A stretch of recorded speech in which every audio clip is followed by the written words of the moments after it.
O desejado de todas as nações, capítulo 73. Não se turbe o vosso coração.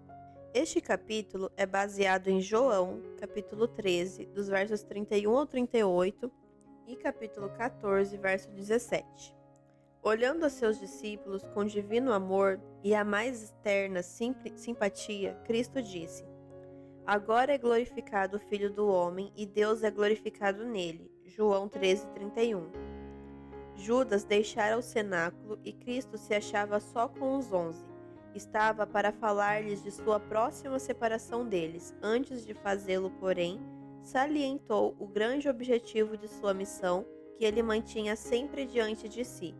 Sua recompensa era que toda a sua humilhação e sofrimento glorificassem o nome de seu Pai, para aí encaminhar ele primeiramente os pensamentos dos discípulos.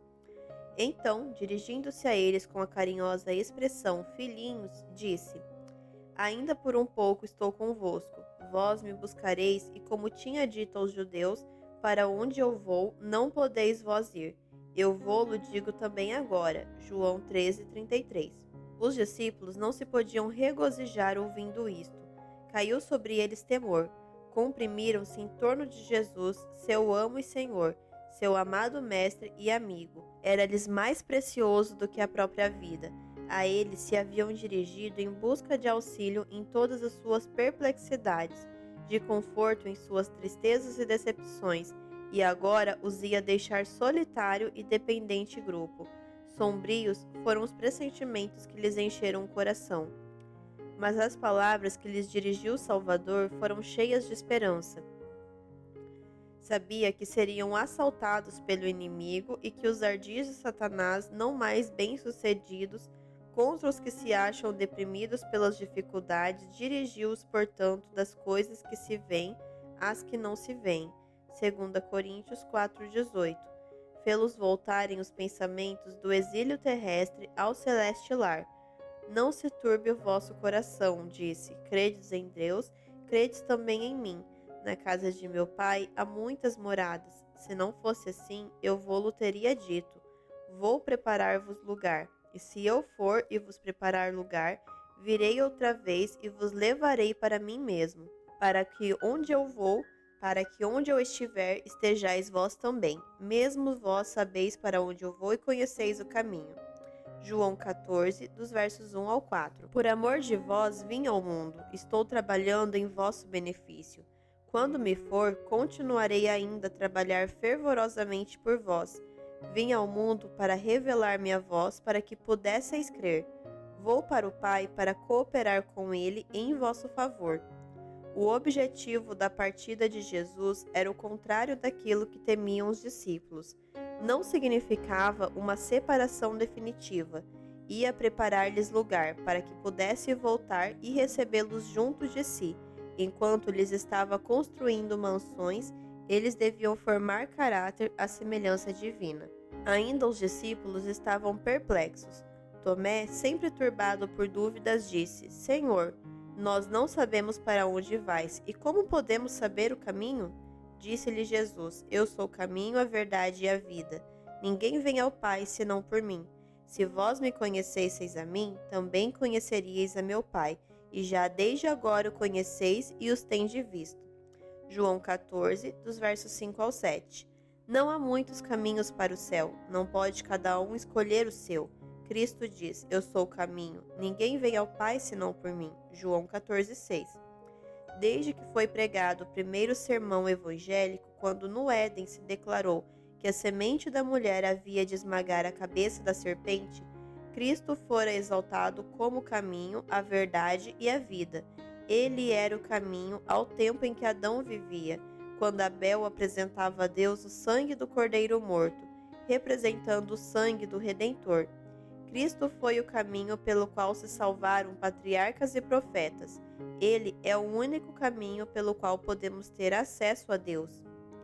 Se vós me conhecesseis a mim, disse Cristo, também conheceríeis a meu Pai, e já desde agora o conheceis, e o tendes visto. Mas nem então os discípulos compreenderam. Senhor, mostra-nos o Pai, exclamou Filipe, o que nos basta. Admirado de sua falta de compreensão, Cristo perguntou com dolorosa surpresa: Estou há tanto tempo convosco e não me tendes conhecido, Filipe? Será possível que não vejas o Pai nas obras que ele faz por meu intermédio? Não crês que vim testificar do Pai? Como dizes tu, mostra-nos o Pai? Quem me vê a mim, vê o Pai. João 14, dos versos 7 a 9. Cristo não deixara de ser Deus ao tornar-se homem. Conquanto se houvesse humilhado até a humanidade, pertencia-lhe ainda a divindade. Unicamente Cristo podia representar o Pai perante a humanidade, e essa representação haviam os discípulos tido o privilégio de contemplar por mais de 3 anos. Crede-me que estou no Pai e o Pai em mim. Crede-me, ao menos, por causa das mesmas obras. João 14:11. Sua fé podia repousar segura no testemunho dado nas obras de Cristo, obras que em homem algum de si mesmo já realizou, nem poderia nunca realizar. Elas testificavam de sua divindade, por meio dele se revelara ao Pai. Se os discípulos crescem nessa vital ligação entre o Pai e o Filho, a fé os não abandonaria ao verem os sofrimentos e a morte de Cristo para salvar o mundo a perecer. Jesus os estava buscando levar de seu baixo nível de fé à experiência que poderiam atingir, compreendessem na verdade o que ele era. Deus em carne desejava que vissem dever sua fé conduzi-los acima, a Deus ali permanecendo. Quão fervorosa e perseverantemente buscava nosso compassivo Salvador preparar os discípulos para a tempestade de tentação que os sacudiria em breve. Queria tê-los escondido com ele em Deus. Enquanto Cristo proferia estas palavras, a glória de Deus lhe irradiava do semblante, e todos os presentes experimentaram um sagrado respeito ao escutar com elevada atenção as suas palavras. Seu coração foi mais decididamente arrastado para ele, e ao serem atraídos para Cristo em maior amor, foram atraídos uns para os outros. Sentiram que o céu estava muito próximo e que as palavras que escutavam eram uma mensagem a eles enviada por seu Pai Celestial. Na verdade vos digo, continuou Cristo, que aquele que crê em mim também fará as obras que eu faço. João 14:12. O Salvador estava profundamente ansioso porque seus discípulos compreendessem para que fim sua divindade estava unida à humanidade. Ele veio ao mundo para manifestar a glória de Deus, a fim de que o homem fosse erguido por seu poder restaurador. Deus se revelou nele, para que se pudesse manifestar neles. Jesus não revelou qualidades, nem exerceu poderes que os homens não possam possuir mediante a fé nele. Sua perfeita humanidade é a que todos os seus seguidores podem possuir, se forem sujeitos a Deus como ele o foi. E as fará maiores do que estas, porque eu vou para meu Pai. Por estas palavras, Cristo não queria dizer que as obras dos discípulos seriam de um mais exaltado caráter que as suas, mas que seriam de maior extensão. Ele não se refere meramente à operação de milagres, mas a tudo quanto se realiza sob a operação do Espírito Santo. Depois da ascensão do Senhor, os discípulos compreenderam o cumprimento de sua promessa. As cenas da crucifixão, ressurreição e ascensão de Cristo foram para eles vivas realidades. Viram que as profecias se haviam cumprido literalmente. Examinaram as Escrituras e aceitaram-lhes o ensino com fé e segurança anteriormente desconhecidas. Sabiam que o Divino Mestre era tudo quanto afirmava ser. Ao contarem o que haviam experimentado e exaltarem o amor de Deus, o coração dos homens abrandava-se e rendia-se, e multidões criam em Jesus.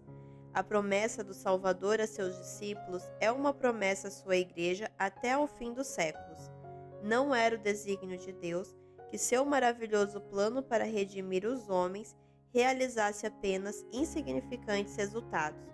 Todos quantos se puserem ao trabalho, não confiando no que eles próprios possam fazer, mas no que Deus por eles e por intermédio deles possa realizar, hão de certamente ver o cumprimento de sua promessa, e as fará maiores do que estas.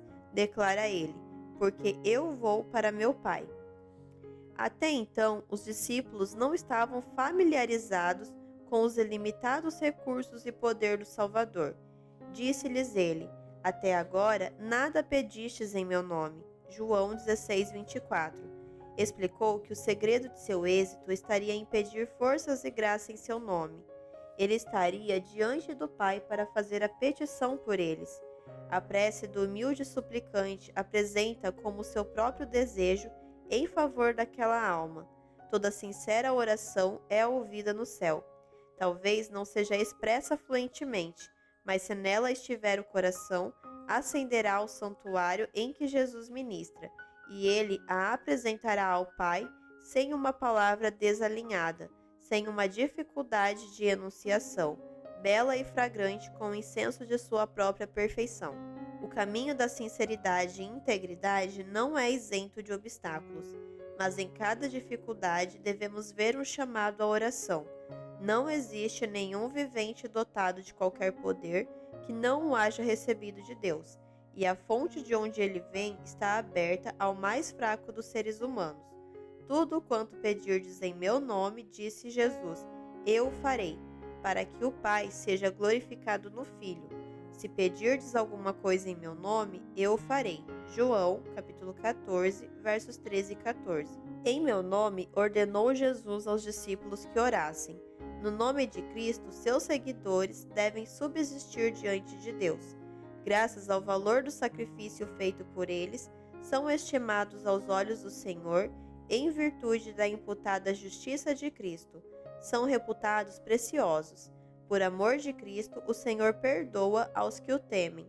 Não vê neles a vileza do pecador. Neles reconhece a semelhança de seu Filho em quem eles creem. O Senhor fica decepcionado quando seu povo se estima como de pouco valor. Deseja que sua escolhida herança se avalie segundo o preço que ele lhe deu. Deus a queria, do contrário não enviaria seu Filho em tão dispendiosa missão de a redimir. Tem para eles uma utilidade e agrada-se muito quando lhe fazem os maiores pedidos a fim de que lhe glorifiquem o nome. Podem esperar grandes coisas se têm fé em suas promessas. Mas orar em nome de Cristo significa muito. Quer dizer que havemos de aceitar-lhe o caráter, manifestar-lhe o Espírito e fazer suas obras. A promessa do Salvador é dada sob condição. Se me amardes, diz, guardareis os meus mandamentos. João 14,15. Ele salva os homens, não em pecado, mas do pecado. E os que o amam manifestarão seu amor pela obediência. Toda verdadeira obediência vem do coração. Deste procedia também a de Cristo. E se consentirmos, ele por tal forma se identificará com os nossos pensamentos e ideais.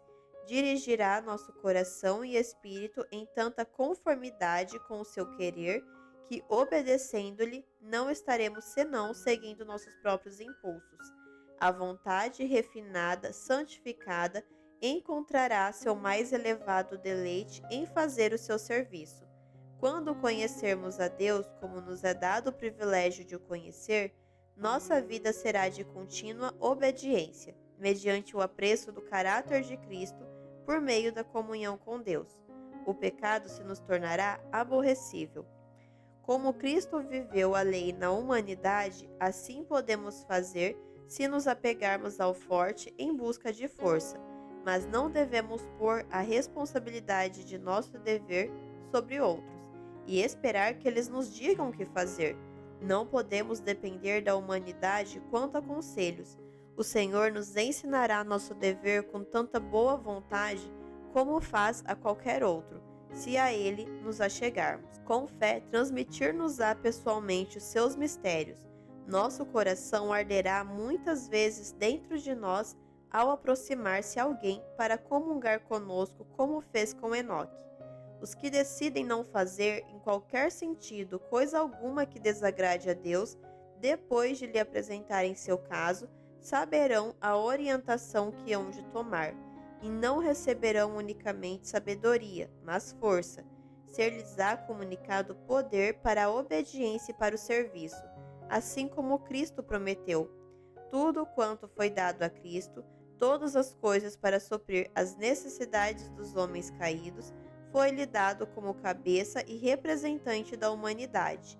E qualquer coisa que lhe pedirmos, dele a receberemos, porque guardamos os seus mandamentos e fazemos o que é agradável à sua vista. 1 João 3,22.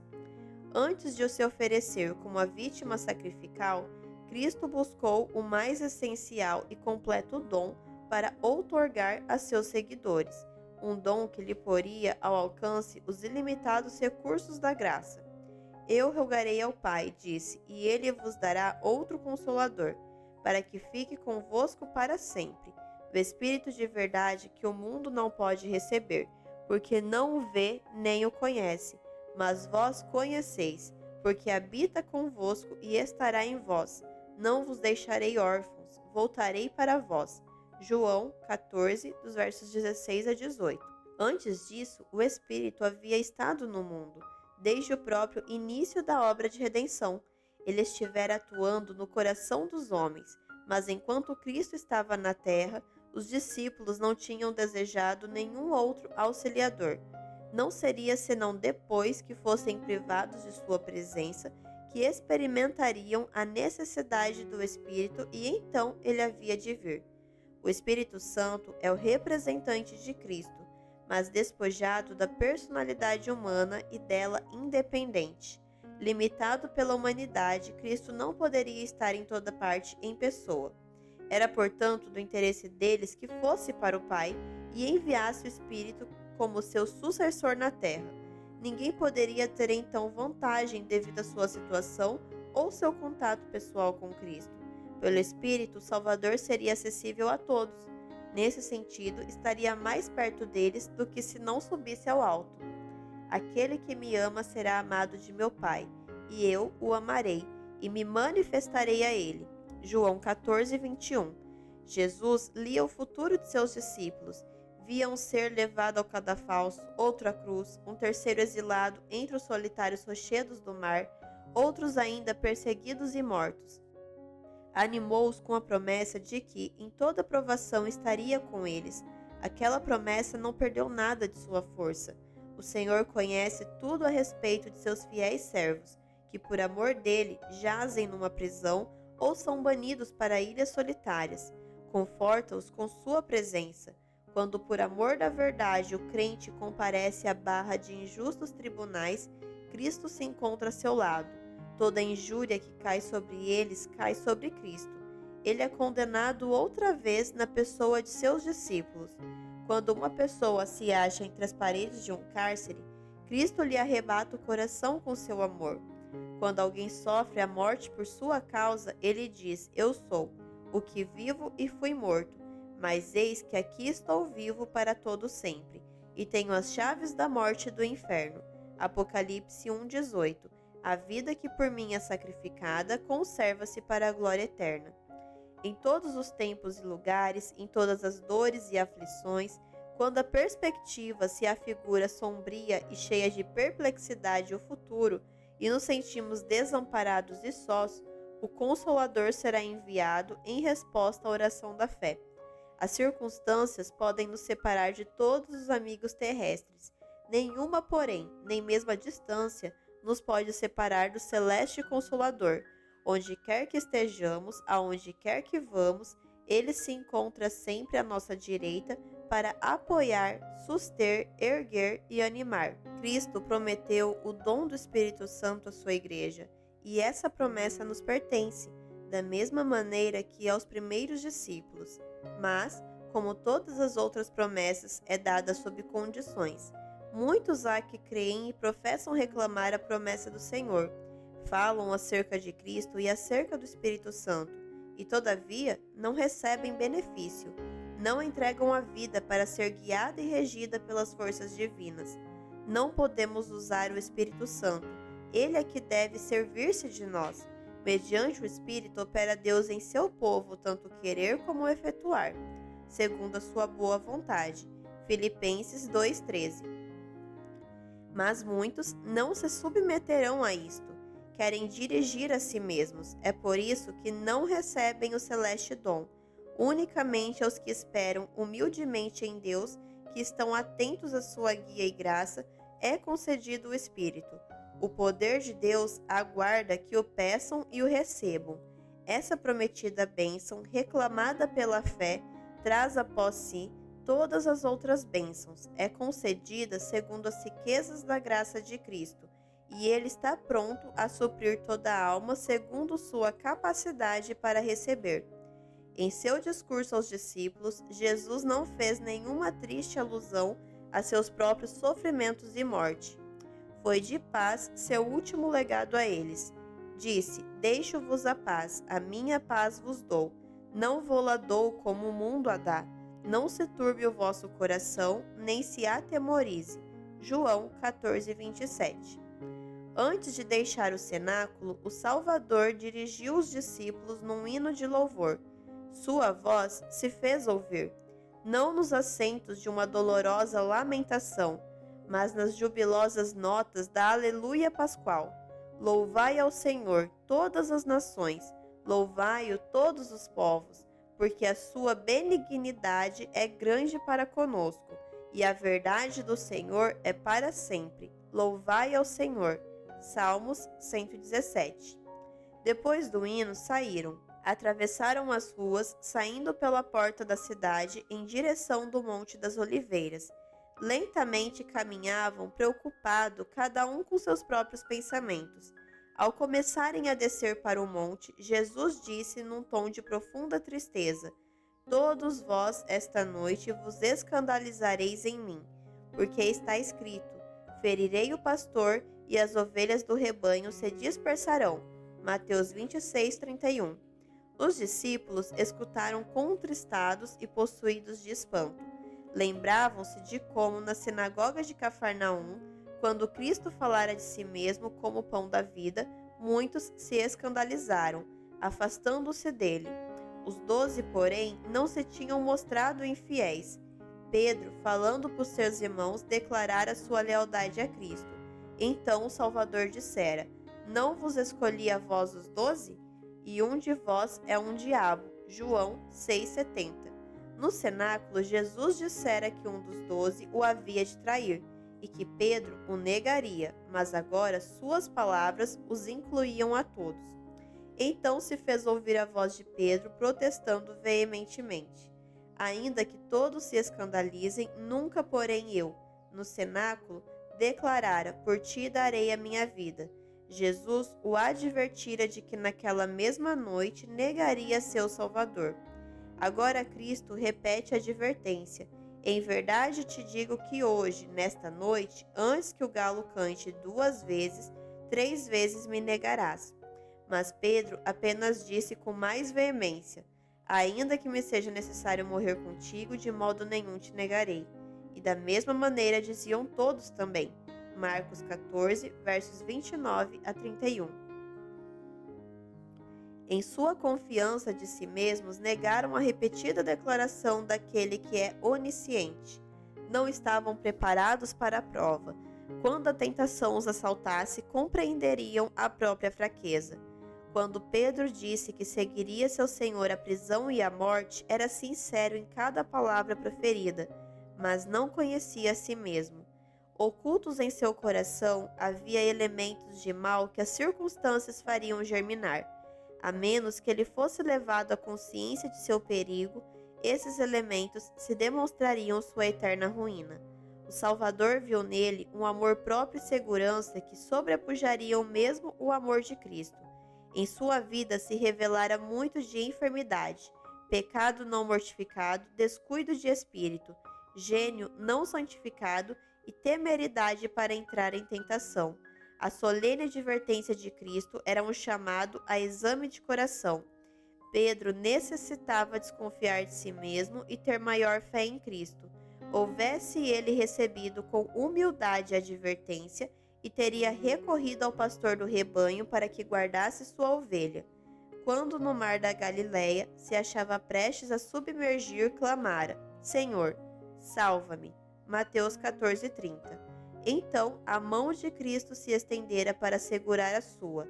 Assim agora, se reclamasse a Jesus, salva-me de mim mesmo, teria sido guardado. Pedro sentiu, porém, que lhe faltavam com a confiança, e julgou isso cruel. Estava já ofendido e mais persistente se tornou na confiança própria.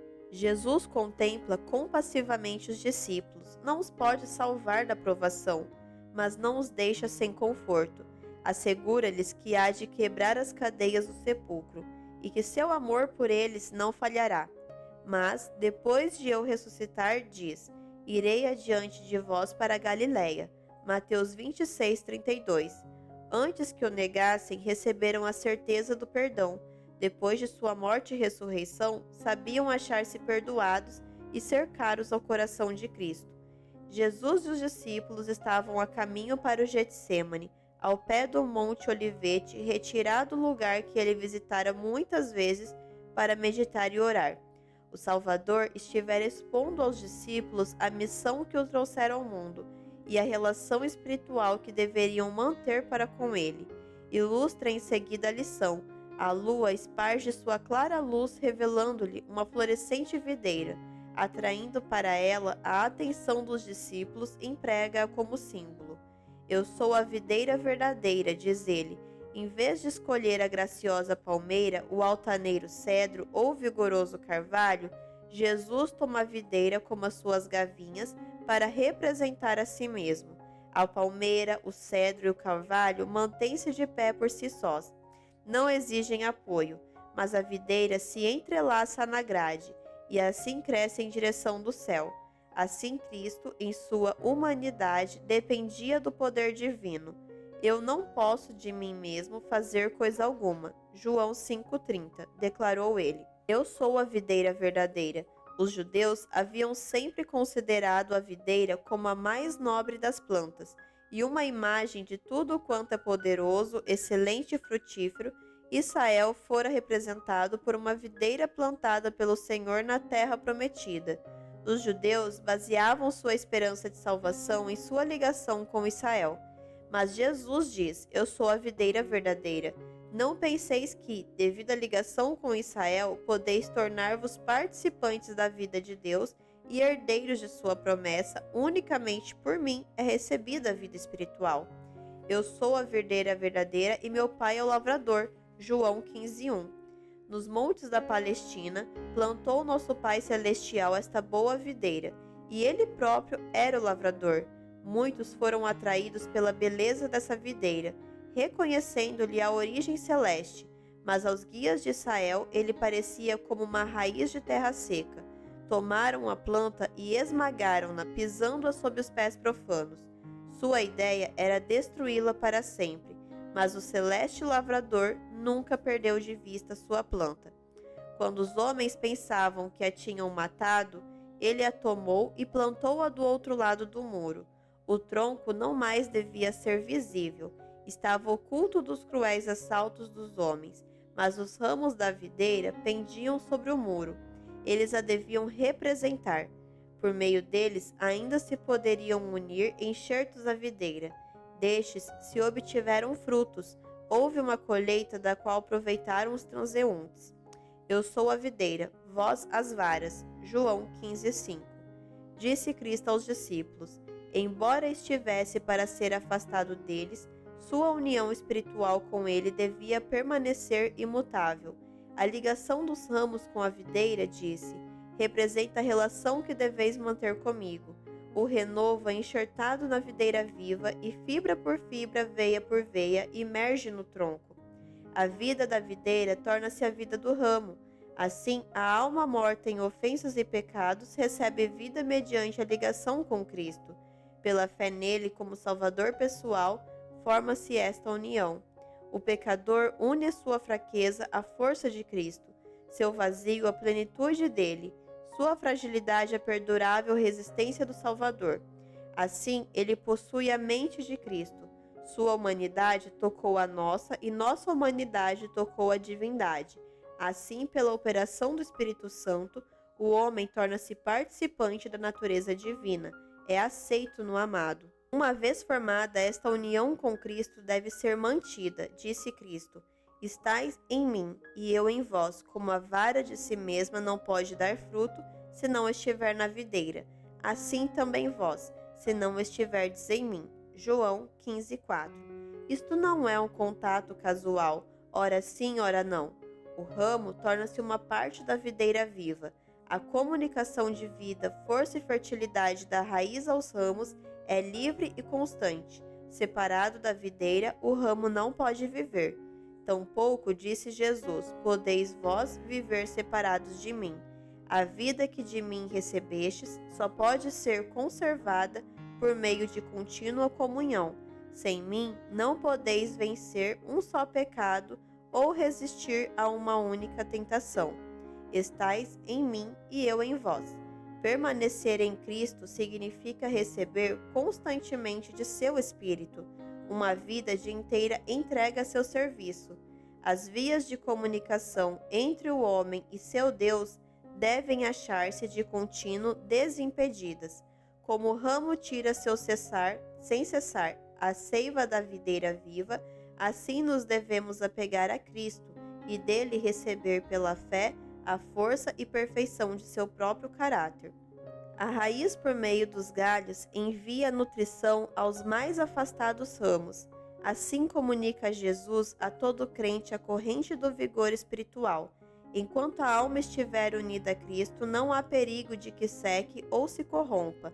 A vida da videira manifestar-se-á em flagrantes frutos nos ramos.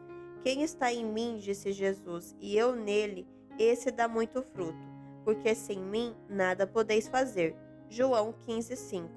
Quando vivemos pela fé no Filho de Deus, os frutos do Espírito se manifestarão em nossa vida.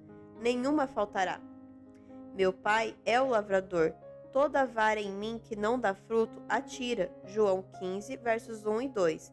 Conquanto o enxerto esteja externamente unido à videira, pode não haver nenhuma ligação vital, então não haverá crescimento ou fertilidade. Assim, pode haver uma aparente conexão com Cristo, sem uma real união com Ele pela fé.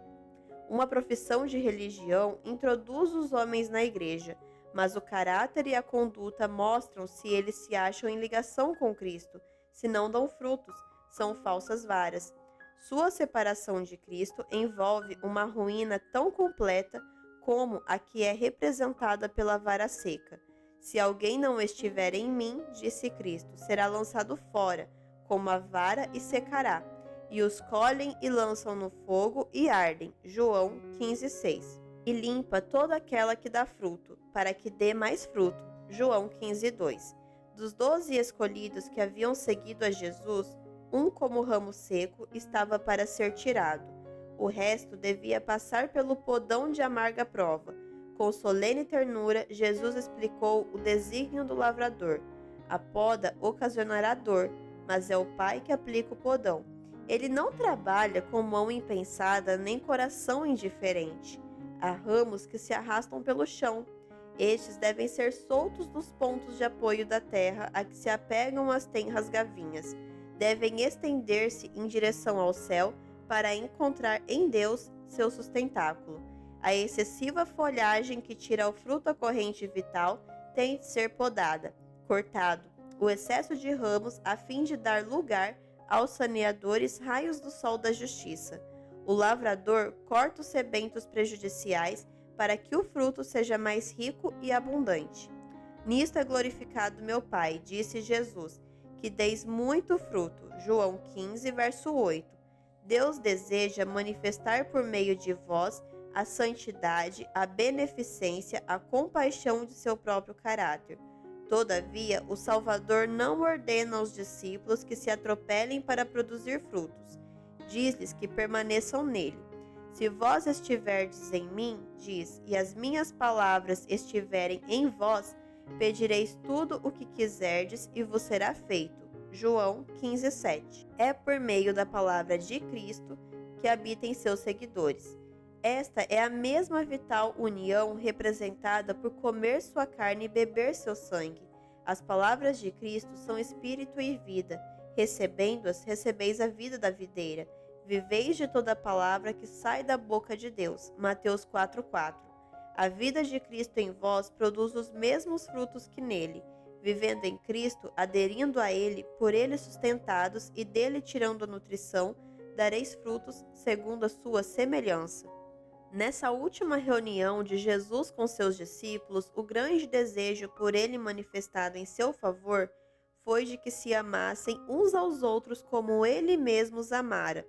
Falou-lhes repetidamente a esse respeito. O meu mandamento é este, disse por diversas vezes, que vos ameis uns aos outros. João 15:12. Foi mesmo a primeira recomendação que lhes fez ao achar-se a sós com eles no cenáculo. Um novo mandamento vos dou, que vos ameis uns aos outros, como eu vos amei a vós, que também vós uns aos outros vos ameis. João 13:34. Para os discípulos, este foi o novo mandamento, pois eles não haviam amado uns aos outros como Cristo os amara. Ele viu que novas ideias e impulsos os deviam dominar, que novos princípios tinham de ser por ele seguidos. Por meio de sua vida e morte, deviam receber uma nova concepção do amor. O mandamento de se amarem uns aos outros tinha uma nova significação em face de seu sacrifício. Toda a obra da graça é um contínuo serviço de amor, de abnegação, de esforço com sacrifício. Durante cada hora da peregrinação de Cristo na terra, o amor de Deus dele brotava em irreprimíveis correntes.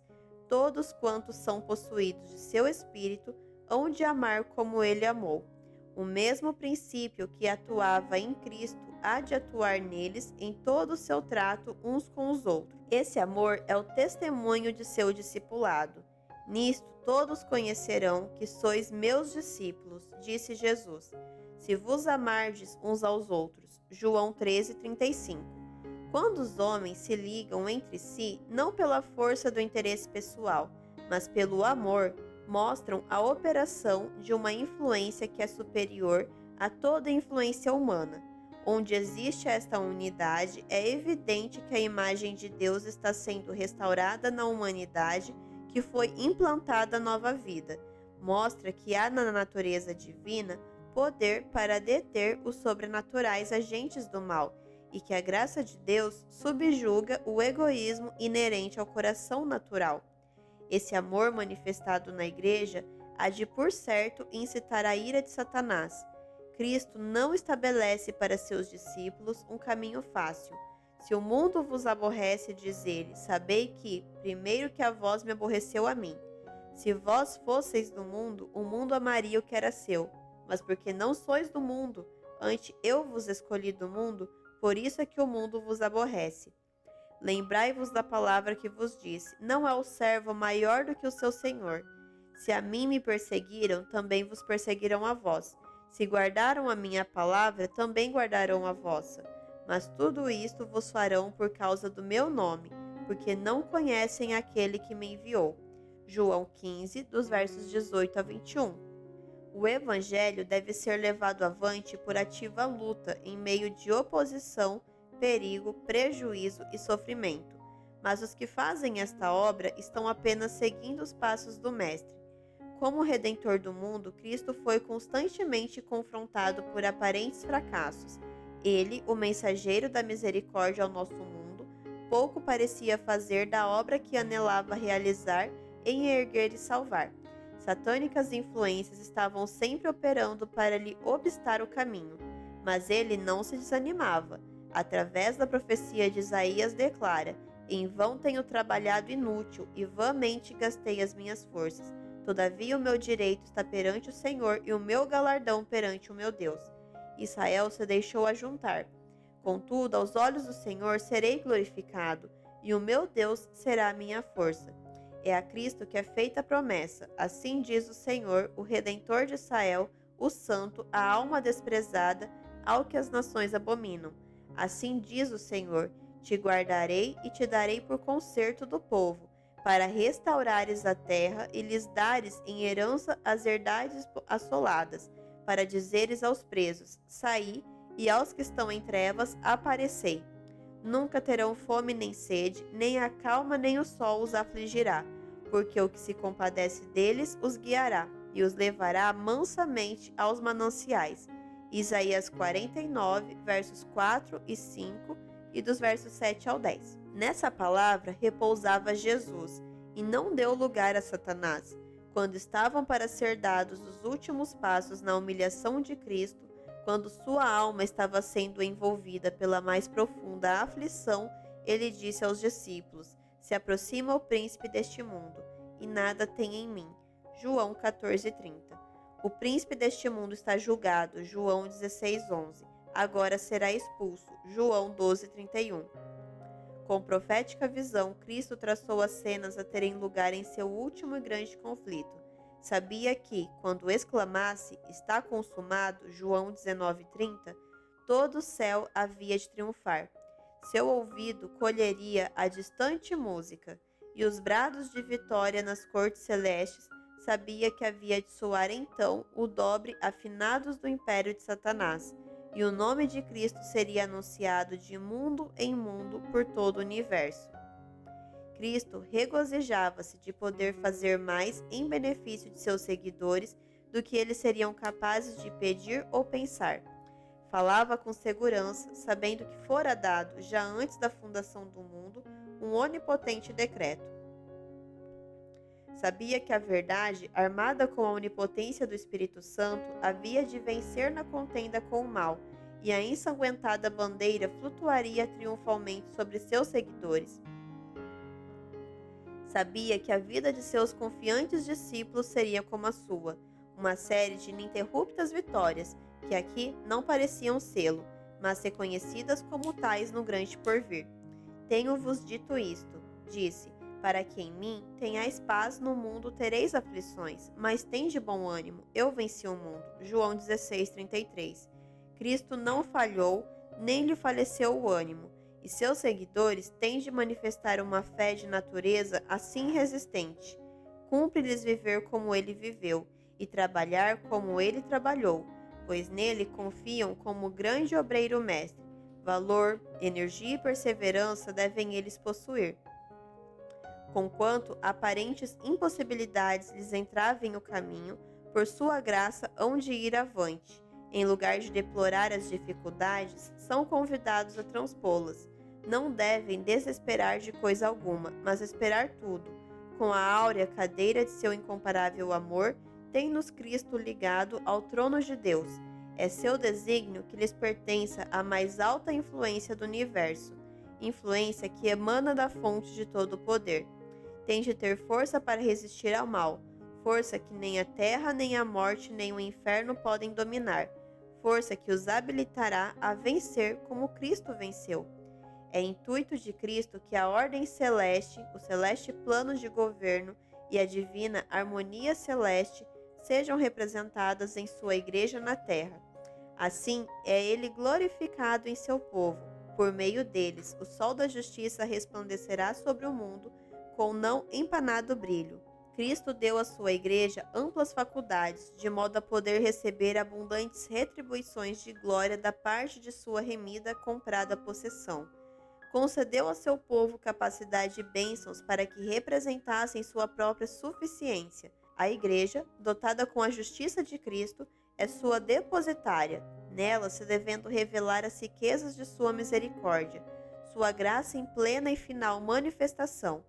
Cristo considera seu povo, em sua pureza e perfeição, como a recompensa de sua humilhação e o suplemento de sua glória, sendo ele mesmo o grande centro de quem toda a glória irradia. Com fortes, esperançosas palavras, concluiu o Salvador suas instruções. Depois, vazou a opressão de sua alma em oração pelos discípulos. Erguendo os olhos ao céu, disse: Pai, é chegada a hora, glorifica teu Filho, para que também o teu Filho te glorifique a ti, assim como lhe deste poder sobre toda a carne, para que dê a vida eterna a todos quantos lhe deste. E a vida eterna é esta, que te conheçam a ti, só, por único Deus verdadeiro, e a Jesus Cristo a quem enviaste. João 17, dos versos 1 a 3. Cristo concluíra a obra que lhe fora dada fazer, glorificar a Deus na terra, manifestara o nome do Pai, reunira os que haviam de continuar sua obra entre os homens, e disse: E neles eu sou glorificado. João 17:10. E eu já não estou mais no mundo, mas eles estão no mundo. E eu vou para ti, Pai Santo, guarda em teu nome aqueles que me deste, para que sejam um assim como nós. E não rogo somente por eles, mas também por aqueles que pela sua palavra hão de crer em mim, para que todos sejam um, eu neles e tu em mim, para que eles sejam perfeitos em unidade e para que o mundo conheça que tu me enviaste a mim e que os tenha amado a eles como me tens amado a mim. João 17, dos versos 11, 20 e 23. Assim, na linguagem de quem possui autoridade divina, Cristo entrega sua igreja eleita nos braços do Pai. Como consagrado sumo sacerdote, intercede por seu povo. Como fiel pastor, reúne seu rebanho à sombra do Todo-Poderoso, no forte e seguro refúgio. Quanto a si, aguardam a última batalha com Satanás e ele sai a enfrentá-la.